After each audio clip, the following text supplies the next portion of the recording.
Hello and welcome once again to the Good, the Bad, and the Ugly podcast. The podcast where we review and take a look at the good, the bad, and the ugly. Today is a very interesting episode. It's our first bad episode.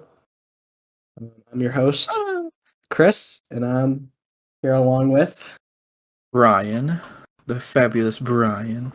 the fabulous Bryan. And I gotta say, today is definitely an interesting episode.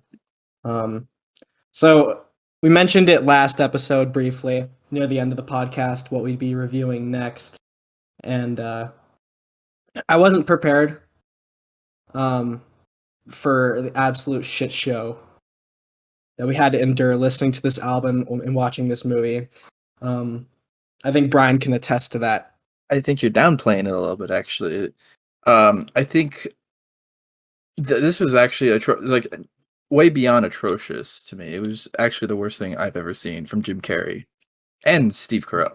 It is worse than I can't remember any other movies they have both been in because of how bad this one is. Yeah, like I would put this on the scale of like Evan Almighty. Oh, that was bad to you? Oh yeah, it was bad. Yeah, like it's not funny. But without further ado, let's get into this episode. Yeah, let's go through it. So, the movie, The Incredible Burt Wonderstone, directed by Don Scardino. Hopefully, I'm saying that right.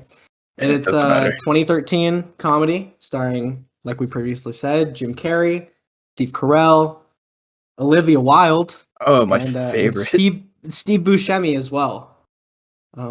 Yeah, this one's bad. It's really, really bad. I mean, this director, I really hadn't even heard of him until now, until I started doing research on this movie, but it seems like every movie he's directed or been on has just been an absolute box office flop. So already not in good territory, but I mean, it's got some decent actors, got some decent names in the cast. It might have been some redeeming qualities, and if there is anything that's redeeming about this movie, the acting is okay. It's subpar at best, but it's tolerable. It feels just like another cheap Hollywood comedy. It doesn't feel like it was underfunded. But yeah, it's just it suffers from one of the worst plots and writing. Or so-called plots. It didn't feel like a plot. Yeah, exactly. I had never even gotten through the movie before the first time I watched it, which was years ago. And Bryan had never seen it, so we thought it would be a very interesting movie to take a look at, and it was interesting. It was interesting that they had just failed on so many fronts. Yeah, I agree. This is way beyond failed. It's kind of impressive. I mean, like just taking into a look into some of the notes I made. The music. Let's start with that. Oh my god, the music, like you said during the movie several times, it sounds like Sims music, and it's pitch perfect. Actually, I was laughing because I heard it like you played it out loud during the movie, and then you played the movie, and it almost sounds identical to it. And I felt like they actually took it from The Sims. Yeah, if you're ever interested in listening to the score of this movie, just look up Sims 3 menu music, and you pretty much have every kind of happy-go-lucky scene right there. It sounds so atrocious, and just like they ripped it off of like a royalty-free music website. It's disgusting. Doesn't match any of the emotions going through any of the scenes. It just leaves you confused and shitting yourself. Like you said, it's very cheap. It's very cheap. They couldn't even make anything original. None of the characters are original. They're just like imitating off of other people. Right. Jim Carrey is Chris Angel, basically. Who hasn't been relevant since like what 2009, 2010. Yes. So it made like no sense. Like it was a joke they had gotten so late on. I'm not sure if this movie like filmed way before that. It didn't seem like it, but it was just so just uninspired and just unfunny. Like, I ugh, disgusting. the jokes in the movie are supposed to be the best part, but it was actually like just felt so. It was so shitty. All the jokes. It was just Yeah, sexual jokes, a rape jokes. lot of rape jokes, sex jokes. I Um, mean, it could just be good, but they weren't good at all. They were just just so unfunny. you'd be in the middle of a serious scene, and then it would just kind of cut to a joke where Steve Carell's trying to hook up with Olivia Wilde. Pretty much the entire movie, basically just sounding incredibly just rapey, for lack of a better term, and they eventually, just like every real life relationship, they have sex. They have And sex. the sex scene was horrible. It was so Just yeah, pointless. just had no contribution to the plot. Um, which we'll talk about the writing here in a minute. Oh, yeah. But uh, The jokes were bad.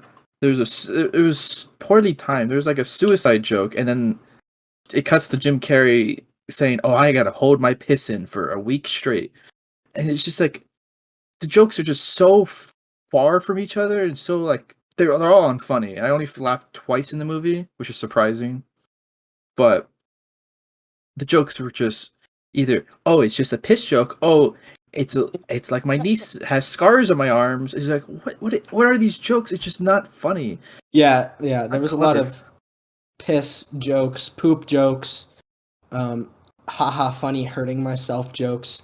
Just slapstick at its worst.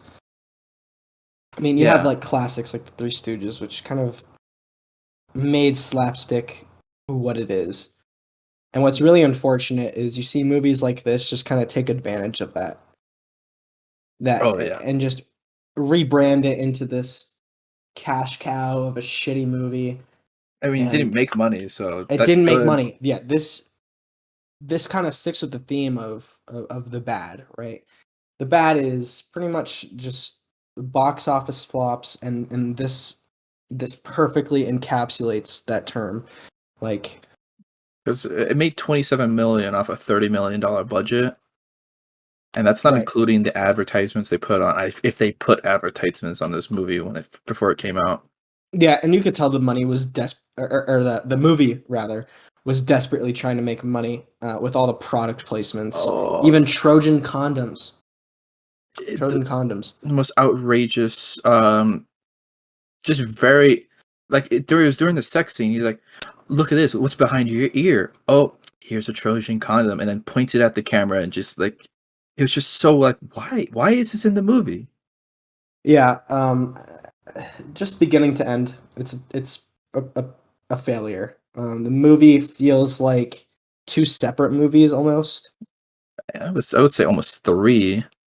Like it's way too long. It doesn't need to be nearly 2 hours because 45 minutes of this movie is just complete filler. Oh yeah, the first half of the movie felt like an actual movie from it's like a backstory, and then it shows them becoming famous somehow, then to losing the fame, then losing everything, and then the second half starts where he goes to a retirement home and relearns magic. Yeah, it's a generic. It's so generic, but like so uniquely terrible at the same time. It's quite impressive. And one thing I gotta say is they reused the same fucking Imagine Dragons song at least 8 times in that movie. I'm And on top each, of the world, eh? yeah, oh my That's god, oh my god, that was so funny. so mind-numbingly atrocious that like I can't even like bring myself to recommend this movie. I really can't. Not even as a just A it's just joke because just it's not even ironically funny. Like yeah. all of the humor lands so poorly and leaves you with such a bad taste in your mouth that you feel like you legitimately wasted almost 2 hours of your life and it's down the drain. And that's how I feel personally. Yeah, it didn't add anything new. If you're watching it, it's just like a typical movie you see in the 2000s where it takes a plot, runs with it, tries to make a few jokes.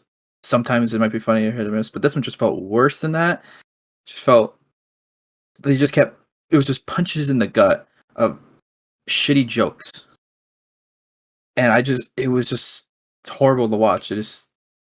I can't sit through this movie again if I was gonna sit through this movie. Yeah. There was one scene, like there were so many like sexual assault scenes in this movie as well. Like, yeah, right Uh at the beginning oh yeah, where their first assistant quits, and that's where Olivia Wilde comes in, as she gets kind of randomly selected when she's working just as a staff member. She gets selected to be the next assistant, and the scene just where Steve Carell just rips off her shirt, and Steve Buscemi and Steve Carell proceed to put makeup on her, like dress her. And it's just so like just disturbing. it was just I felt out of place. I mean, it didn't feel out of place. It felt like it's just too weird just to instantly do that and no repercussions happen in that scene. It doesn't make much sense. This whole movie just doesn't make much sense. But Like it's hard to follow. That's why we haven't really touched on kind of how this movie works beginning to end, because I don't even remember how the movie went beginning to end, and we watched it yesterday. So I believe this is going based on my notes. Steve Carell's younger self gets bullied by Greg Heffley. yeah, right, Greg Heffley from Diary of a Wimpy Kid. I don't know the actor's name, I don't know. but he plays. He's, it's so funny because in Diary of a Wimpy Kid, right? He's like the one getting bullied and shit. It's a little ironic twist, and it's just ironic seeing him like beating the shit out of this little kid. It's just like, why? Why does this need to happen? I don't know what America's like fetish is with like bully comeback stories. I don't know. It's just so generic, like this movie. And like the first 15 minutes of the movie is just like a flashback into the 80s about Steve Carell, and then it just cuts to them already famous for being a magician. It's just very weird. Very weird stuff. I mean, yeah. I mean, Olivia Wilde had no character, and they try to make a character of her at the very end of the movie, saying, "Oh, I liked magic. I used to watch your shows all the time. That's why I got this job as an assistant," even though she wasn't. She didn't even get chosen to that job. She got picked randomly. Yeah. Like it's a forced role because they couldn't find any other sort of way to incorporate her in the story, so they just kind of forced her in. It's just, yeah, yikes. It's just a lot of it just didn't make sense, especially when Steve Carell loses all of his money and then has to stay at Olivia Wilde's house, and then Steve Carell made too many sexual assault jokes and she kicked him out, and then he went to a motel with some money. This man had no money to even eat food, but somehow he can afford a month.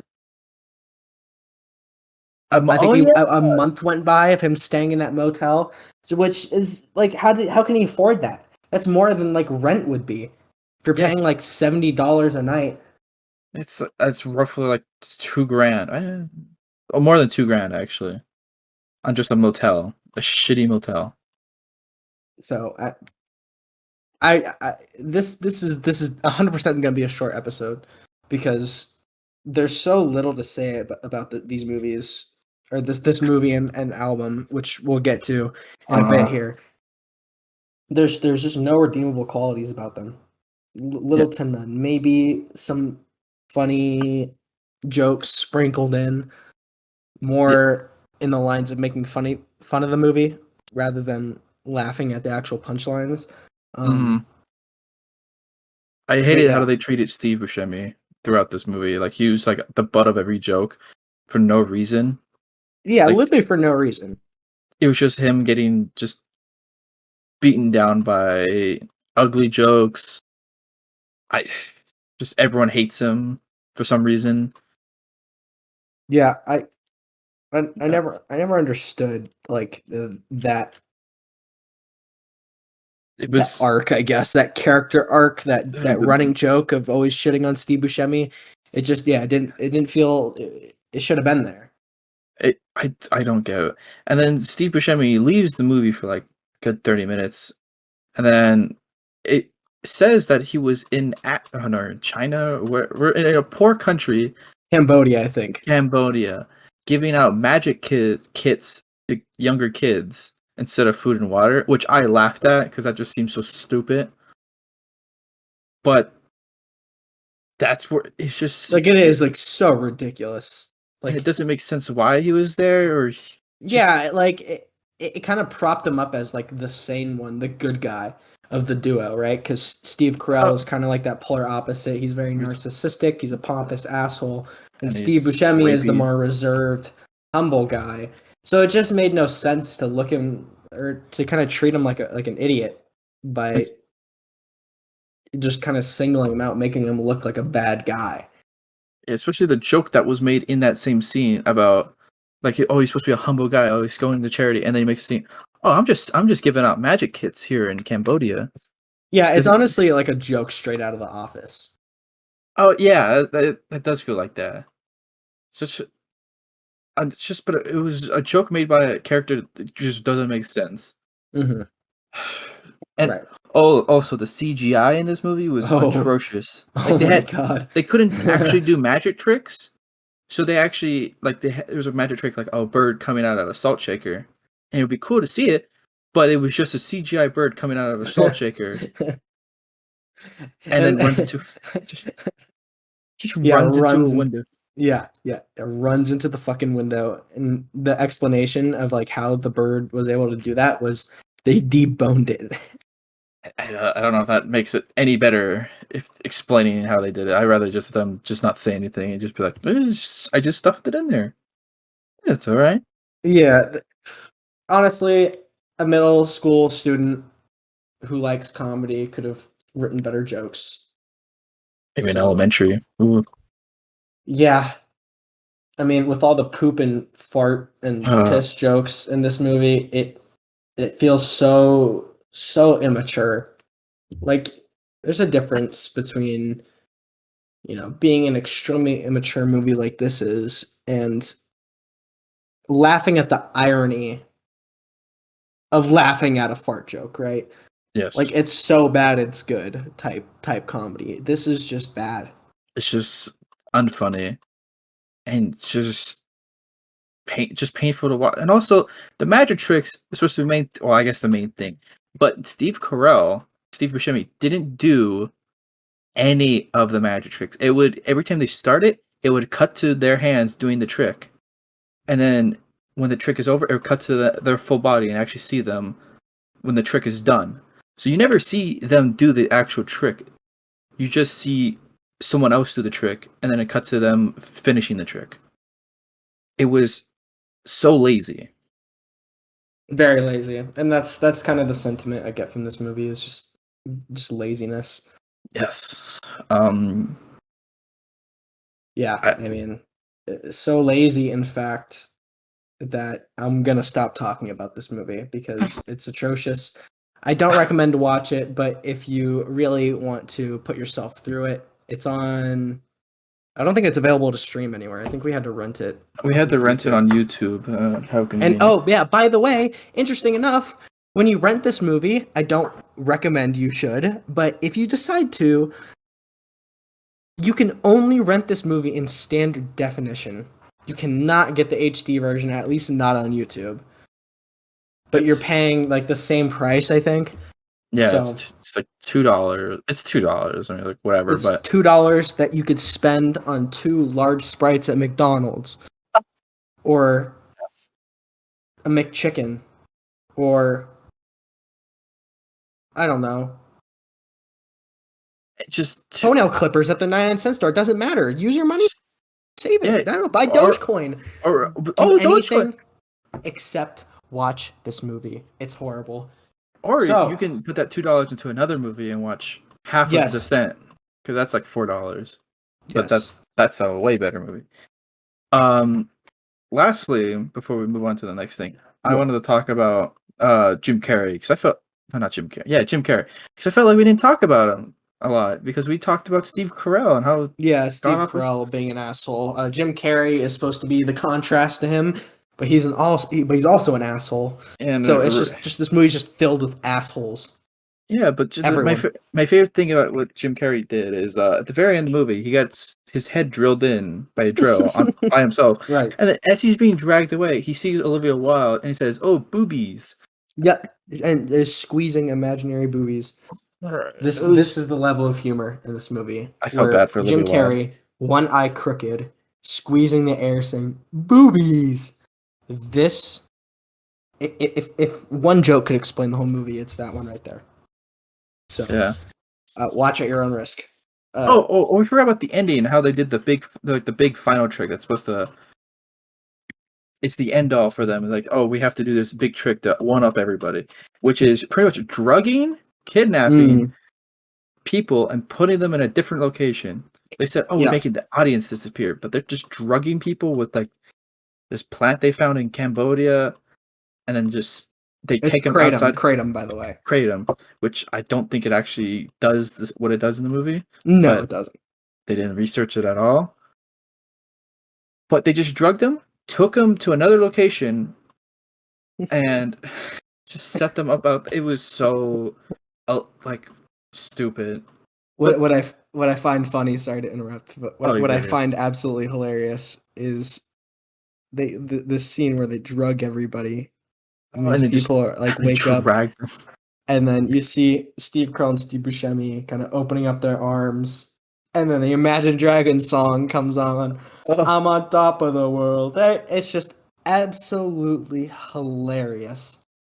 What about the part where the comedic timing of a terrible band and a terrible song, a terrible movie, and an absolutely terrible scene?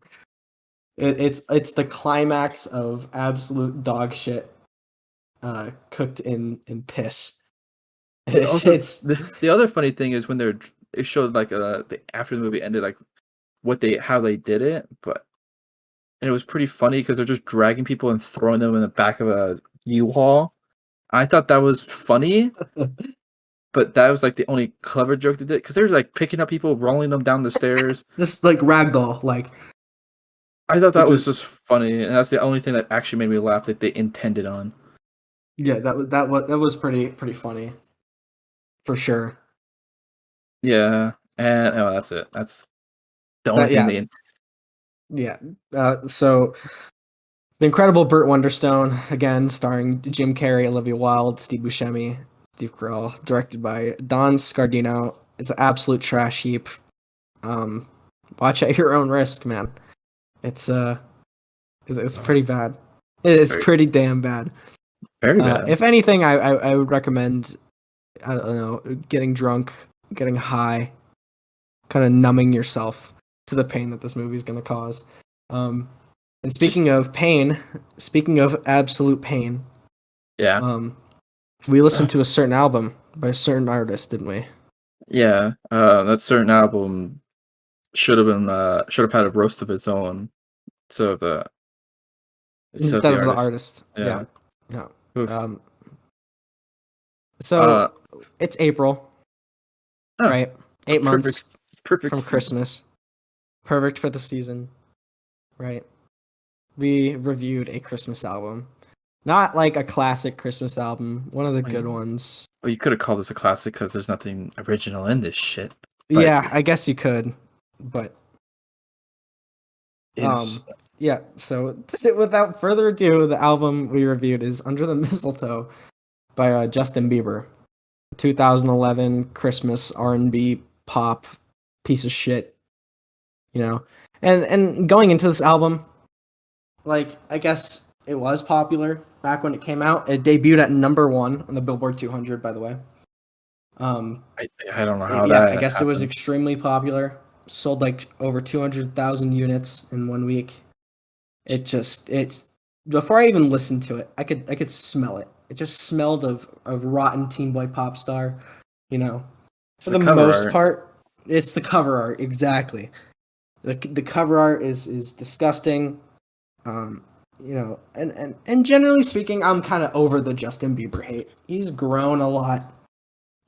He's kind of still a fail, like at least in the public eye, a failure in of what the music industry does to a mediocre white kid. Um, Yeah. for the most part, I'm done with the Justin Bieber hate. I'm past it. Whatever. Hate on the song "Baby" in that era of Justin Bieber, but I mean the dude's talented. He can sing. I enjoyed even a few songs off his latest record.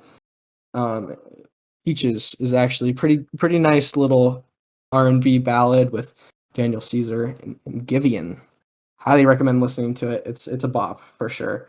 But Yeah. Yeah, you may be over the hate. I'm not. Fuck this guy. I just don't like his just overallness. I've is always it not liked him. It's is it just more his demeanor or yeah, the his the demeanor. music that's itself? I don't care about his music. This is the only album I've ever listened to him. I just don't like how it's just I don't know. I don't like his personality. Yeah, he's kind of a trash heap. Yeah, especially when I saw his dingaling on he got leaked. I don't even know because he was standing outside naked of his own like apartment, and I was like, oh, this is just lovely. Oh, thank you, Justin Bieber. But it's just I just don't like him. The only thing I liked of his is the roast of Justin Bieber. Yeah, that's really funny. I think you can get it on Paramount Plus, like all of them now. Yeah, and I'll give props to Justin Bieber for letting people roast him. That's because people don't like being insulted that much. Yeah, I mean so like any of the criticisms we're gonna give, I believe he's heard more than once. And, Oh and yeah, it seems like he's a good sport. So Justin, you're never gonna watch this ever. I know nope. 100% you won't, but if you do, um, this is bad. What were you thinking, dog? Come on. So there's 11 tracks on this thing. It's pretty short. It's only like less than 40 minutes. It's like You 37 know, minutes. Yeah, it's got some pretty noticeable features from Usher, Boys to Men, Mariah Carey, Busta Rhymes, and the band Perry. A very interesting contrast. yeah. Typically, you wouldn't see Busta Rhymes or the band Perry on a Christmas album, as far as I know, at least. So, I have never heard of the band of Perry, so yeah, I think they're more like a country folk kind of. They haven't made music since 2013. Oh no, they have made music, but they haven't released an album since 2013. oh, Yeah. Wow. Okay. Cool. okay. Anyways, Let's dig in. let's run through this bad boy. The first song. I I'm gonna be completely honest. Usually, I'm writing notes for all of these things, but I lost my notes. I don't know where they are, but it doesn't matter. It doesn't matter. Every single song in this thing is so forgettable, and I'm just wondering how the hell was this thing this popular? Every song is the most generic, crappy, slow jam R&B garbage. I know why it got popular because it has some Christmas songs that are. If you look at the Mariah Carey one, that is literally just "All I Want for Christmas" with a little bit of Justin Bieber on it. And, Yeah, it's just ripping off some of the best, most classic kind of Christmas songs, the ones everyone knows, like yeah, Drummer Santa Claus is Boy. coming to town, Drummer Boy, Silent Night. But there's actually like a couple originals, I believe. Really? Mistletoe, Oh, that. Mistletoe. I'm pretty sure. Yeah, funny enough, I remember this song exclusively. I've never heard any other song off this album besides Mistletoe. And I remember watching parodies of it on YouTube when I was like 10. Oh my god. And so getting that rush of nostalgia was kind of cool. But other than that, the song sucks. I mean, Um, it's his most popular song on the album. It has the highest likes. yeah. Yeah, And if that's the standard of what like kind of the most popular song is, then you have a pretty good idea of how shitty the rest of the album is. yeah. Um, Um, like the features are super underwhelming. Usher sounds like Usher, kind of shitty. Um, Busta Rhymes sounds way out of place. it's just so weird. Just It's having odd. It's odd. every song just felt just. I don't know. I just because I it just felt like I was just listening to Christmas songs in April. with Justin Bieber singing like Little Drummer Boy, and then I hear Busta Rhymes. I was like, what the hell am I listening to? And the funny thing was, I accidentally clicked on Peaches in the middle of this album, and when I was listening to it, I was like, this is odd to have a song have fat ass in it for a Christmas album. I was like, oh, this is odd. Interesting choice, Justin Bieber. I'll give you that. It took me so long to realize that this is not part of the album because it doesn't. Because it sounds like it would be part of this album because of how. Just I don't know. I mean, Peaches like I've heard it's pretty good, but I don't know. I don't listen to Justin Bieber that often. Yeah, I mean, what I keep thinking about is I bet there was preteen girls who got this album for Christmas, and I think I would have rather gotten Cancer for Christmas than this album. It's fair enough. It's a disappointment to it's a failure to music. It's a failure to Justin Bieber because I know the man is pretty talented.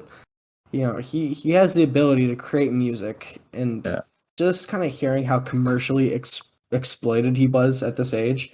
This is a perfect example. You know, probably forced into making a Christmas album.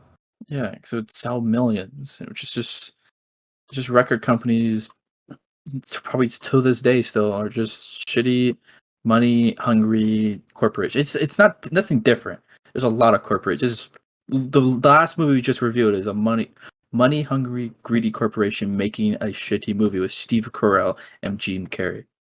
It's just horrible to see, but it happens. Yeah, we can't like in the previous episode we kind of touched on all of the tracks on that album by the Specials, just because it's easier to take an in-depth look at albums that kind of make you curious about it. The sound is interesting. At least this isn't an interesting sound, and so it's hard to write notes if a majority of the songs sound the same. And would you even fucking believe that there is a deluxe version to this album? Yeah, I saw that. I almost clicked on it, then I realized, I'm not. No, with 4 more songs, 13 more minutes of the same type of shit. It's the cut songs, so they're even worse. So just it's kind of like become this meme of just hating Justin Bieber. It's kind of cringe. I get it. Whatever. Yeah. I don't hate the guy personally per se, but it's impossible to escape kind of what was pop back then, right? This is the most popular stuff.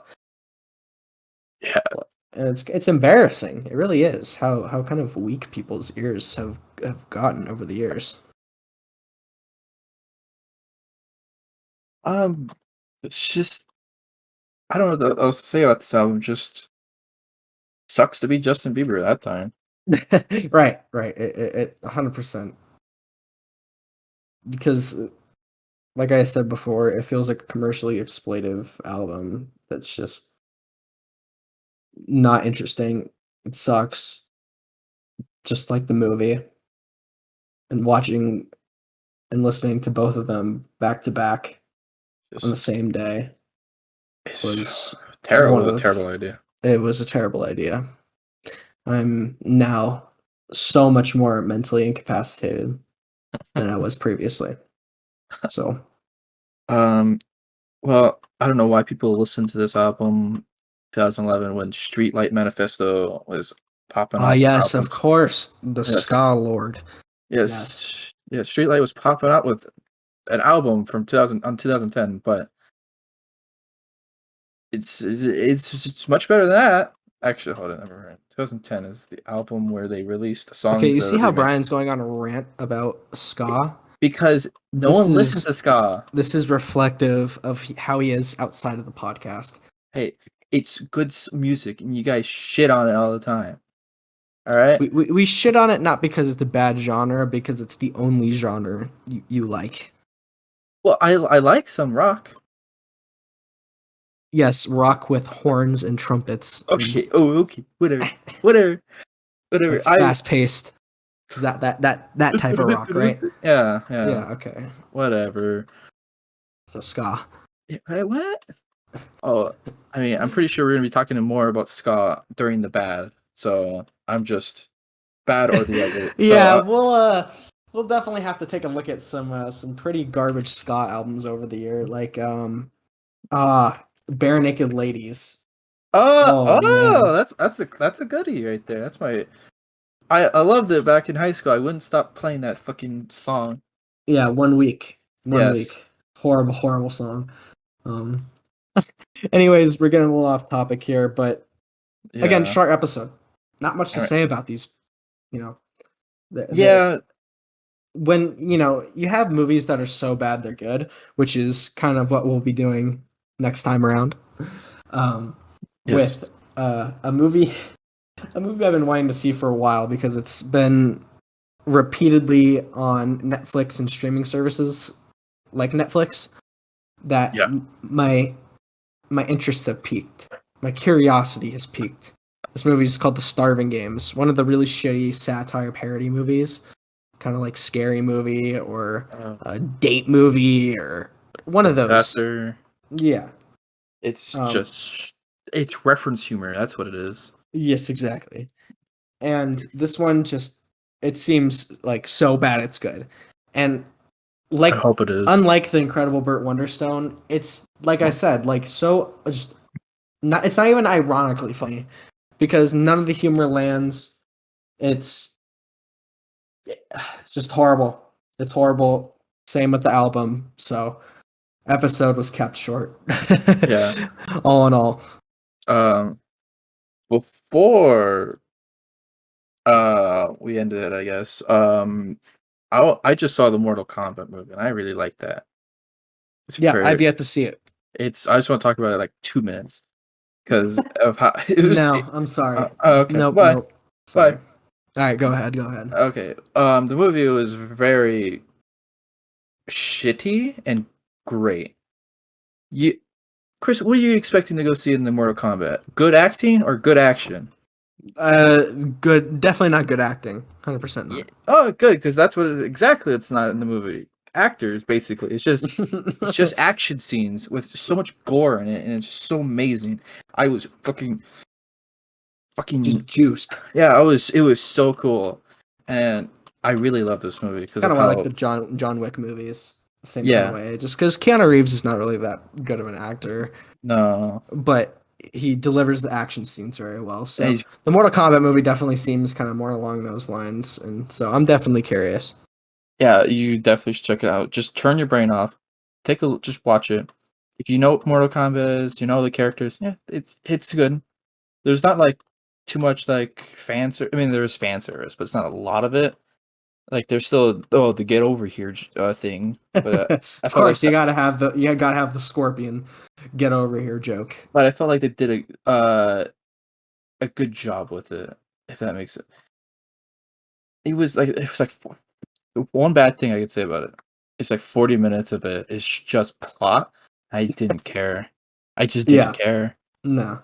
But soon as the action started, I was like, oh, I have attention. It got me. This makes me interested in seeing the movie, but yeah, and the fatalities, great and also cringy. When they did a fatality, it's like, yes, Sub-Zero, flawless victory. I'm like, why are you saying that, buddy? This is narrating in the movie. Yeah, interesting. That's it. That's all I want to say about that movie. I liked it. Did not like Burt Wonderstone. God. No, we did not like The Incredible Burt Wonderstone. No. A very, very, very, very bad movie.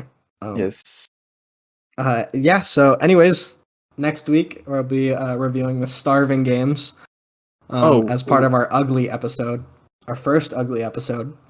What are we listening to? I forgot to say what we're listening to. We're gonna leave that as a surprise, actually, because this one's good. Ooh. This one's really good. I hope to God it's not ska. And this is gonna be a good surprise.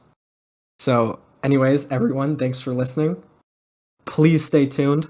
Yes. Follow us on our Instagram, our Facebook page, and we have a Patreon, $3 a month. You'll have access to polls, suggestion panels, Q&As, information and snippets about our next episodes. Yes, and you also recommend stuff eventually in the future. Oh, sorry, but once we start running ads, we'll have ad-free content on the Patreon as well. Yes. And next episode, I have exciting news. We'll actually be getting a proper intro. Oh, thank God. No thanks to Bryan. But yeah. Thanks for listening, everybody. Stay tuned for episode 3. It should be coming out pretty soon. So Yes. Stay tuned. Like and share, download, whatever you got to do. Help support. Any suggestions? Business email is also listed. So if any sponsors decide they want a little piece of this action, that sounded so wrong. I just turned away every sponsor.